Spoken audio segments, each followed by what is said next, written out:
The Adventures of a South Pole Pig, a novel of snow and courage by Chris Kurtz.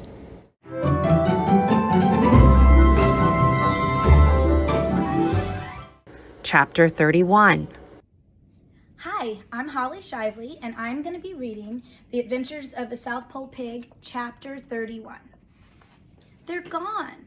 Flora jumped. Sophia had come up behind her silently. Flora turned back to look at the tracks. I figured you were with them. I wasn't invited. Sophia stepped forward and cleaned her ear with her paw. She sneezed and shook her head. Oh well, why would a cat want to go on a journey where she could end up dead? And all for the sake of others. She paused. Still, I can't help being worried about Oscar.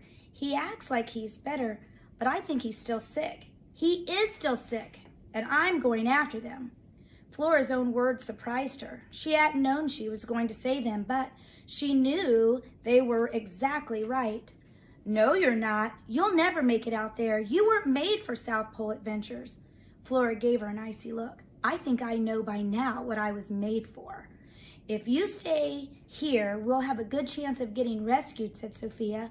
Getting rescued is good, said Flora. If you're a cat, she stepped in between the sled tracks. Like you said, no one can resist a cat, but pigs don't get rescued. They get fattened up for later. Sophia followed, rubbing her side on Flora's hind leg. Aren't you afraid of dying out there? Nope, said Flora. I'm afraid of being afraid for the rest of my life. Well, best of luck and happy rescues. She took a few steps. You'll regret this decision, Sophia jumped in front of Flora. Flora stepped around her friend. Maybe, but I think the captain is right. Oscar and Alaric aren't in good enough shape to make it on their own. I believe I can pull a sled as well as any dog. Speaking of the captain, what about him? He needs you. He needs the food that will be coming on that sled even more. Sophia looked back at the camp, but when Flora trotted off again, the cat dropped in behind and stayed at her heels. Finally, Flora spun around in a cloud of powder. What are you doing? Sophia shook the snow off her ears. You're not the only one who can be stubborn. Flora felt a shiver in her knees, and it wasn't from the cold. It was a shiver of hope she'd have a teammate and not be alone in the emptiness. That was selfish, though. Out there was no place for a cat. You're hardly bigger than a snowball. You'll just be a burden. At least I don't sink in the snow up to my knees with each step, said Sophia. Go home, Snowball. I'm not going to stay at camp and be alone. It doesn't work for me anymore. Then you're a fool. I used to be a fool, said Sophia. A stubborn fool. I didn't know enough to stand by my friends. Now, I'm just stubborn. Look, we've got a long way to go. If the pigs among us can manage to stop being so hard-headed and independent, it will be a lot easier on the cats. I can't believe a cat is lecturing a pig on being too independent. Flora trotted out again with Sophia right behind. Despite what Sophia said about her hooves, Flora didn't break through the icy crust. She clipped along easily. Besides the swishing of her coat and the tapping of her hooves, there was nothing else to hear. Sophia followed on such silent feet that Flora had to turn her head to see if she wasn't alone. That was when she noticed the camp had disappeared from sight behind them. I hope you know how to take care of yourself, Sheriff, she said from the front, because I don't know how to take care of either one of us.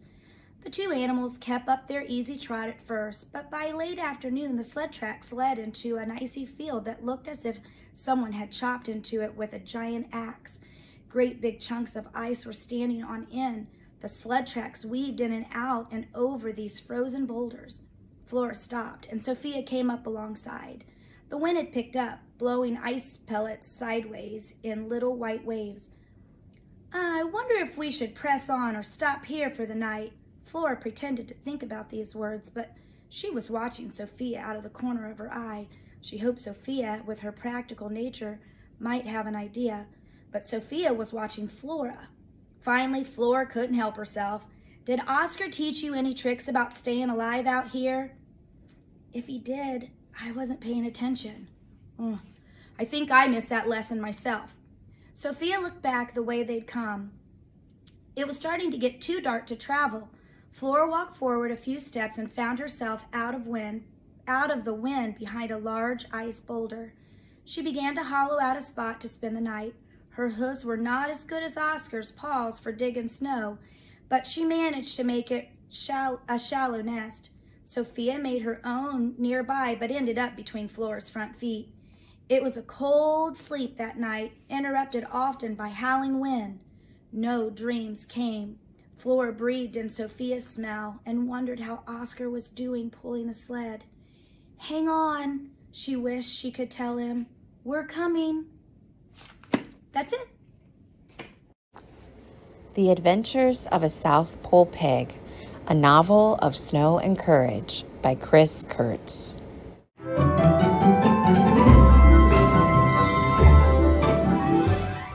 Chapter 32.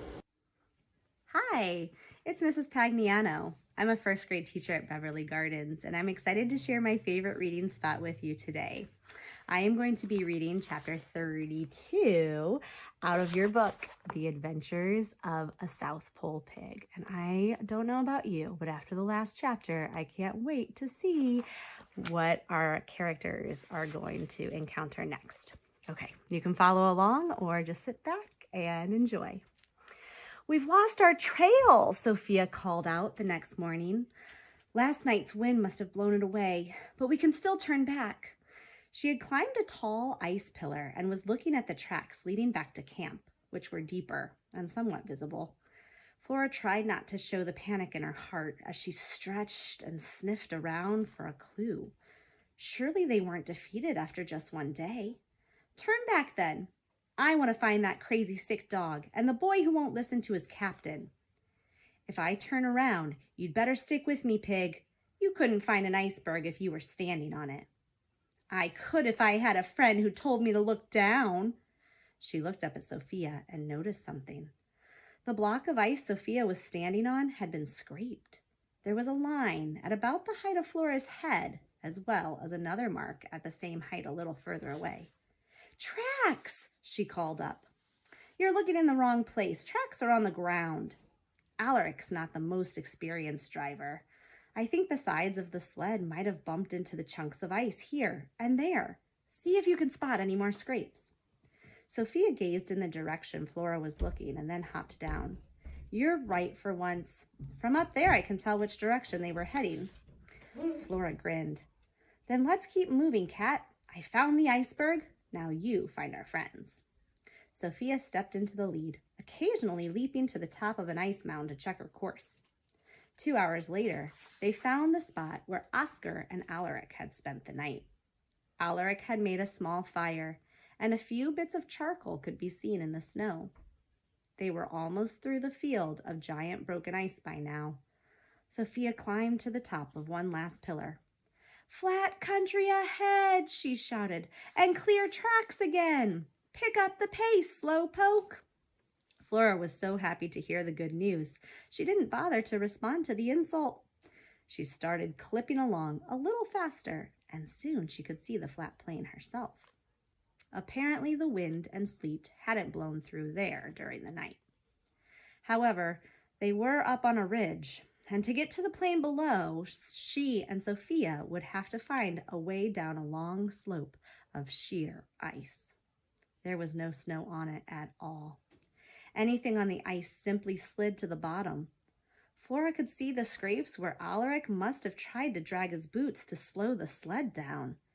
The scrapes led to a hole and a lot of churned up snow at the bottom, where the sled had probably crashed and had then been pulled out. Sophia walked a few steps down the slope and was able to keep her footing. "Come on," she called. Flora stepped out as gingerly as possible, but in an instant, her feet splayed in 4 directions, and she was on her belly, sliding helplessly.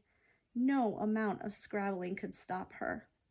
She plowed into her traveling companion, knocking Sophia's feet out from under her.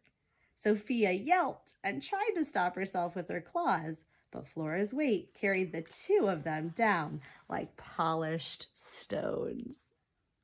Oh, goodness. They struck the soft snow at the bottom with a plop close to where Alaric's sled had landed. Snow went up Flora's nose, and she sneezed. "Get off me!" Sophia yelled and struck out with her claws to make the point. Flora squealed and struggled to find her feet in the soft drift. A few minutes later, they both stood panting, finally on a firm surface again. "Nice job, pig," said Sophia between breaths. "Someone explain to me how hooves make sense at any time on an animal." "I didn't hear you complaining when these hooves were kicking ship rats in the head so you could waltz up and bite them." Flora hadn't meant to ever mention this matter, but now that her words were out, she was surprised at her strong feelings. "Good point," Sophia said at last. "I'm not very good at saying sorry, but I apologize." Flora didn't know how to respond, so she was happy when Sophia simply walked back onto the tracks. The snow on this plain was different from any snow Flora had seen before. In fact, it wasn't really snow. Flora stepped out, and the ground crackled. She bent her head and looked closer. The field was covered with ice crystals sticking up like a garden of little diamonds. Sophia was beside her now, and the two animals walked slowly into the crystal blossoms. Flora was enchanted. For a moment, she forgot she was hungry, tired, and ill-equipped to make this journey. She forgot to worry about Oscar. She forgot to worry that there would never be a useful job for her. She kicked up her front hooves with each step and watched the ice crystals scatter in front of her. But Sophia fell behind, picking her way along the trail tenderly. When Flora looked back to see what was the matter, she saw a spot of red inside each of her friends' small footprints. "Sophia," said Flora, "you're bleeding." Sophia stopped. "Thanks for the info, Doc." She licked her front paws, took another step, and winced, but kept moving. "It's like walking on needles." "Sophia, I think we just discovered one good use for hooves. Climb on my back." "Impossible." Sophia swished her tail. "Does Sophia look like a circus monkey to you? Cats don't ride pigs. They don't ride anything if they have any dignity, and I'm saving my last shred. Who's going to laugh at you out here in the middle of nowhere?" "I don't care. Sophia is no monkey, and you're no pony, thank you." Flora planted herself in front of Sophia. "I know cats like to be independent and everything," she said, "but you're going to hurt your paws, and then I'll really have to take care of you." The tip of Sophia's tail twitched back and forth. "I suppose. But if you say a word of this to anyone—" "I won't, I promise." Sophia leaped easily onto Flora's broad back. Flora looked out at the two smooth lines of sled tracks. They seemed to go on forever. But the sun was shining and the trail ahead was clear. Her spirits lifted. She took her first few steps. "Hey, watch the claws, Sheriff," Flora said. "You're digging them right into the coat and into my skin." "Well then, don't walk so bumpy," snapped Sophia. Flora slowed down and tried to smooth out her walk. I wonder how Oscar was able to keep going on this stuff. Dog booties. Alaric was sewing some out of leather the night before they left. I think he got the idea from the sailors. All the other dogs had them. The tracks in front of them led out in a straight line that went on for hours. Finally, the ice crystals gave way to snow that became deeper and more powdery. Sophia hopped down and walked lightly across the surface. The churned up snow between the sled tracks showed that Oscar and Alaric had to work hard to keep moving forward through the powder. Flora also found the going tough, even after the land flattened out. Her hooves sank down until her jacket was dragging in the snow. She could no longer walk. Instead, she had to leap forward, charging through it. Every third leap, she had to stop and catch her breath. Sophia studied her. I don't think this is working. Just go ahead, Flora panted. You can go faster without me. When you catch up with them, let them know I'm coming." Sophia paused for a moment and then, without a word, pranced away. Flora watched until she disappeared, then tried to struggle on, but there was no more leap in her. All she could do was flounder in the right direction. She got more and more exhausted, and each time she stopped, she imagined Sophia getting further and further ahead. She began to talk to herself to find strength. Never out of options.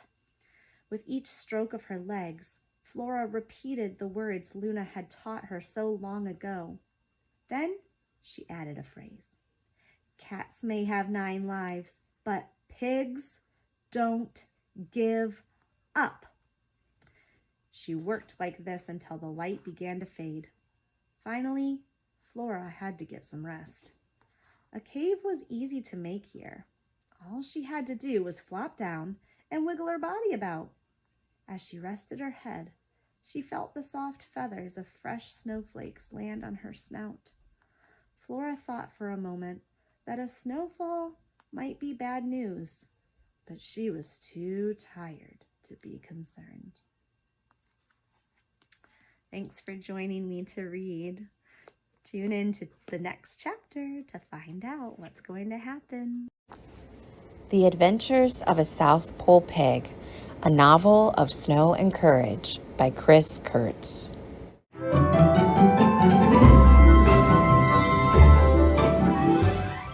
Chapter 33. Julie Denning, Vice President of the Mad River Local Schools Board of Education. Chapter 33. The next morning, Flora had to push her way through a heavy blanket of fresh snow. She shook it off and tried to ignore her grumbling stomach. To her surprise, Sophia was sitting a short ways off. She didn't turn around when Flora called her name. So Flora asked, "What's for breakfast?" Sophia still didn't answer. Her tail swished a half circle in the snow. Flora looked around in every direction. A cold, hard lump grew in her throat. "Sophia," Flora tried to swallow and couldn't. Her voice shook. "Where are our sled tracks? Where are our tracks?" "Gone," said Sophia. "Covered over last night." Flora looked out again, unbelieving. All of her deep floundering from the day before had been completely cleaned up. The land was spotless and smooth. Flora felt like a tiny dot. She and Sophia, the only 2 things alive on the face of the earth. Sophia stepped daintily up to Flora, shaking the snow from her paws. "Why did you come back?" asked Flora. "I'm sticking with the team." Sophia sat and looked down. "I know I said sorry yesterday, but I never properly said thank you for helping me with those rats." "How do you know I wasn't trying to get in good with Big Amos?" Flora asked. "You kept helping me even after he chained you up." Sophia looked long and hard into Flora's eyes. Flora had never been able to stare back at a cat for long, even when it was a friendly stare from Luna. But this time, it was the cat that looked away eventually. "I've been corrupted," Sophia said. "I used to have unfailing cat common sense. I hardly recognize myself anymore. What kind of cat takes up with dogs and pigs? But I can't help it. I'm a team member now, so I came back. Flora smiled. We need a plan. No plan is going to get us out of this mess. Sophia sounded as tired and hungry as Flora felt. We're doomed. If Oscar doesn't come back the exact same way he went, we're finished. Flora nudged Sophia with her nose. Cats are good at keeping clean, she said. Dogs are good at running forever without getting tired. And I think that pigs are good at being optimistic and not giving up, even when things are really bad. So today, we're going to do things the pig way, okay? Flora explained her idea. She and Sophia would walk in a straight line away from each other until about midday. Then they'd turn around and follow their tracks back and meet in the middle again. This way, Oscar and Alaric were sure to come across the tracks on their return trip. Flora began to walk. It was no easier than before. She knew that she would go more slowly through the deep snow than her lighter friend. But she also knew that her tracks would be deeper and easier for Oscar to recognize. When Flora turned around at midday, her heart lifted as she headed towards Sophia. She still couldn't believe that that crazy cat had come back in the night to find her. If Sophia had followed the sled tracks before they disappeared, she might have located Oscar and Alaric, which would have meant finding food and rescue. She'd had a chance to save herself.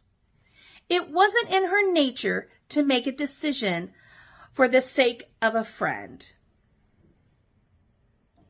But that was what it seemed she had done.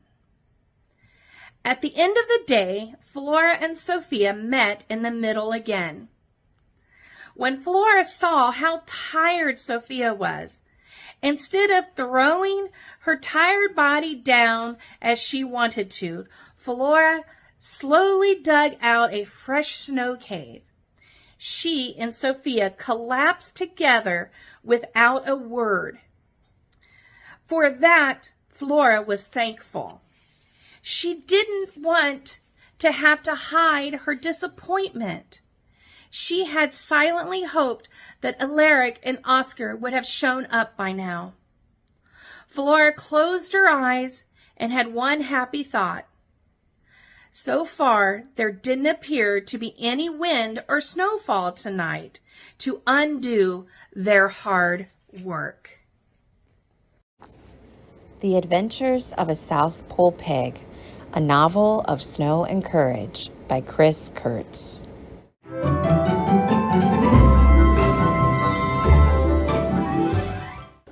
Chapter 34. Hello, I'm Kathy Johnson, and I'm reading Chapter 34 of The Adventures of a South Pole Pig. The next morning, it wasn't the cold or the hunger pangs that woke Flora.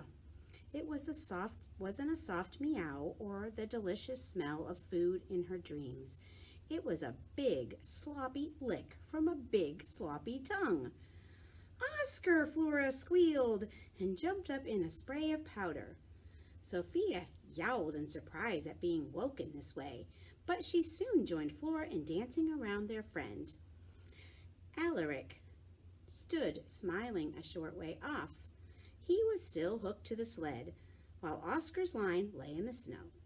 "I knew you would find us," shouted Flora. "I knew you'd come back the same way you went."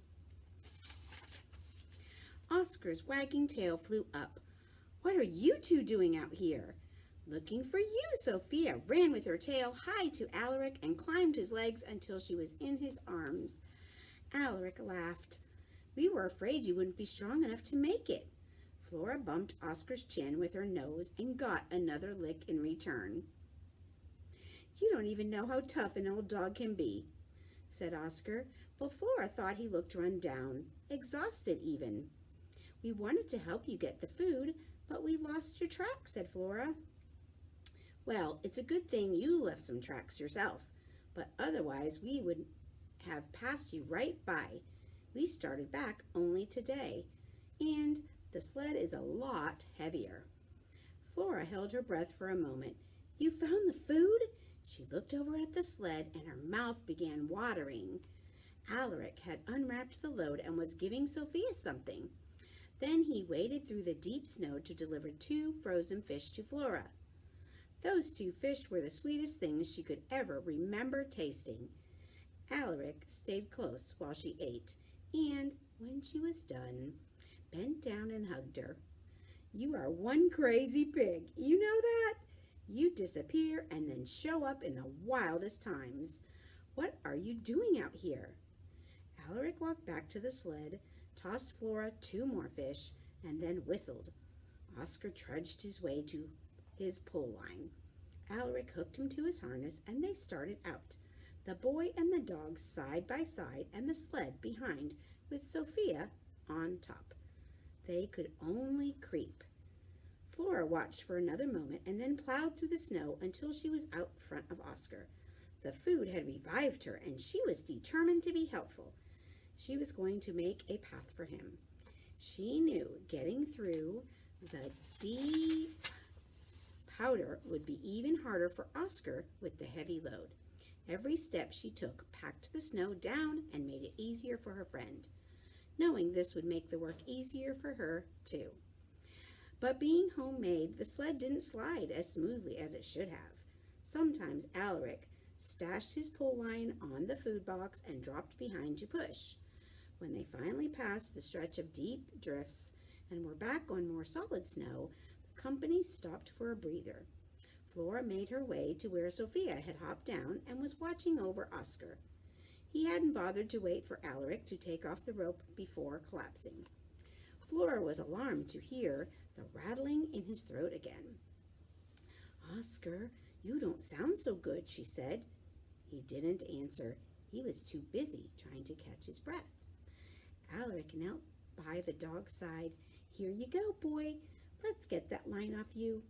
He unfastened the rope and rubbed Oscar's side for a few minutes. Then he went to check on the food boxes. Pulling is like medicine, panted Oscar. I think you might be getting a little too much medicine on this trip, said Sophia. Can't you take it easier? Oscar didn't say more, and all too soon Alaric came back to hook him up. The dog struggled to his feet. Before long they came to the field of ice crystals. Flora hadn't noticed the leather booties on Oscar's feet until now, but there they were, just as Sophia had said. The icy crust that supported the crystals was thick enough to hold Flora and Oscar's weight, but the much heavier sled kept breaking through, causing the runners to end up stuck in the soft snow underneath. When this happened, Alaric had to yank the sled back through the crust and find a new path. They would travel only a short distance before the sled would break through again. There was nothing Flora could do to help. Finally, Alaric leaned against the sled. Night's coming anyway. Stumbling forward, he unhooked Oscar, who just lay on the snow with his sides heaving. Alaric brought out a tent and a small stove. Soon supper was cooking, and Flora could almost taste the warm fish stew. It might have been a happy time, Flora thought. They were rescuers coming back to save the day. They had enough to eat, but there was no cheer in the small camp. Flora and Sophia stayed near Oscar, who didn't move from where he had stopped. When supper was ready, he wouldn't eat. His throat was still rattling. Come on, boy, I'm depending on you, Alaric coaxed. You're my engine. I didn't work you too hard, did I? When it was time to sleep, Alaric carried him inside the tent. Flora poked her head through the opening. The boy had made a bed of blankets for Oscar next to his own bed. "You'll feel better tomorrow, buddy," he said. Sophia stepped into the tent and curled up at the dog's side. Alaric crawled inside his blankets and patted the space on the other side of him. "Come on, Pig. There's room for everyone, and this tent needs all the body heat it can get." Flora lay beside Alaric, thinking about the captain. How was he doing without the body heat of a pig to warm him? Then she listened to the rough sounds of Oscar's breathing a long time before she went to sleep.